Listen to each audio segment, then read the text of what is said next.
مسیح یسوع کے جلالی اور بابرکت نام میں آپ سبوں کی سلامتی ہو۔ آئیے میرے ساتھ نکالیے کلام زندگی میں سے تواریخ کی پہلی کتاب، اس کا 4واں باب اور اس کی 9ویں اور 10ویں آیت۔ کلام خدا میں یوں تحریر ہے، اور یبیز اپنے بھائیوں سے معزز تھا، اور اس کی ماں نے اس کا نام یبیز رکھا، کیونکہ کہتی تھی کہ میں نے غم کے ساتھ اسے جنم دیا۔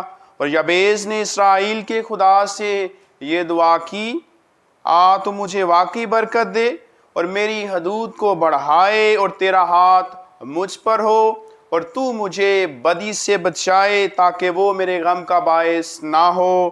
اور جو اس نے مانگا خدا نے اس کو بخشا۔ آمین۔ آج تھوڑی دیر کے لیے ہم ان 2 آیات کے بارے میں سیکھیں گے کہ خدا کا کلام ہمیں کیا سکھاتا ہے۔ اگر ہم دیکھیں 9ویں آیت کے آغاز میں لکھا ہے، اور یبیز اپنے بھائیوں سے معزز تھا۔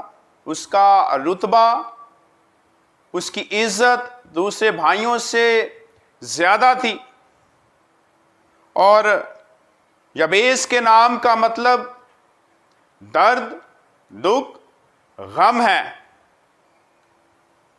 10ویں آیت میں ہم دیکھتے ہیں لکھا ہے، اور یبیز نے اسرائیل کے خدا سے یہ دعا کی، تو مجھے واقعی برکت دے۔ یبیز زندگی کے آغاز میں اسرائیل کے خدا سے یہ دعا کرتا ہے، کیا اے خداوند تو مجھے برکت دے۔ وہ خدا سے روحانی برکتوں کو مانگتا ہے، اور خدا سے کہتا ہے، کیا اے خداوند تو مجھے تمام تر روحانی برکتوں سے آسودہ کر۔ ایک ایماندار کی یہ خوبی ہونی چاہیے کہ وہ خدا سے جسمانی برکتوں کے ساتھ ساتھ روحانی برکتوں کو بھی مانگے۔ اور یبیز اسرائیل کے خدا سے روحانی برکتوں کی دعا کرتا ہے، اور خدا سے کہتا ہے، کیا اے خداوند تو مجھے روحانی برکتوں سے مالا مال کر۔ اور دوسری بات ہم دیکھتے ہیں کہ یبیز اسرائیل کے خدا سے یہ دعا کرتا ہے اور میری حدود کو بڑھائے۔ وہ خدا سے نہ صرف روحانی برکتوں کو مانگتا ہے، بلکہ وہ خدا سے یہ دعا بھی کرتا ہے، کہ اے خداوند تو میری حدود کو بڑھا، تاکہ یہ برکتیں جو تو نے مجھے عطا کی ہیں میں دوسروں کو بھی اس سے استفادہ کروں، دوسرے لوگ بھی اس برکت سے معمور ہوں۔ کیونکہ ہم دیکھتے ہیں کہ خدا کا بندہ پولس رسول یہ بیان کرتا ہے کہ میں گھٹوں اور تو بڑھے، تیرا نام عزت اور جلال پائے۔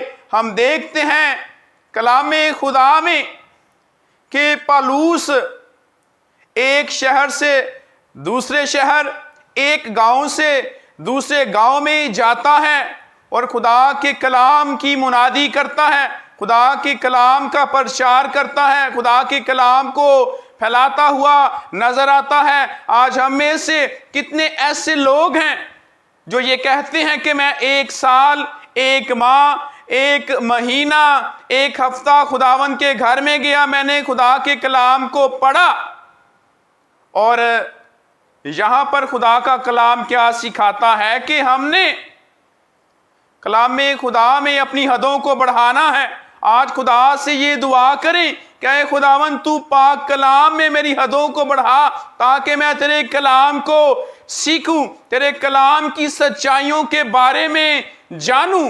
لیکن ہم میں سے بہت سے ایسے لوگ ہیں جو یہ کہتے ہیں کہ میں پچھلے سال روزانہ چرچ جاتا تھا، میں روزانہ خدا کے کلام کا ورد کرتا تھا، لیکن اب مجھے ضرورت نہیں ہے۔ لیکن یہاں پر خدا کا بندہ کیا بیان کرتا ہے، کہ اے خداوند تو میری حدود کو بڑھا دے۔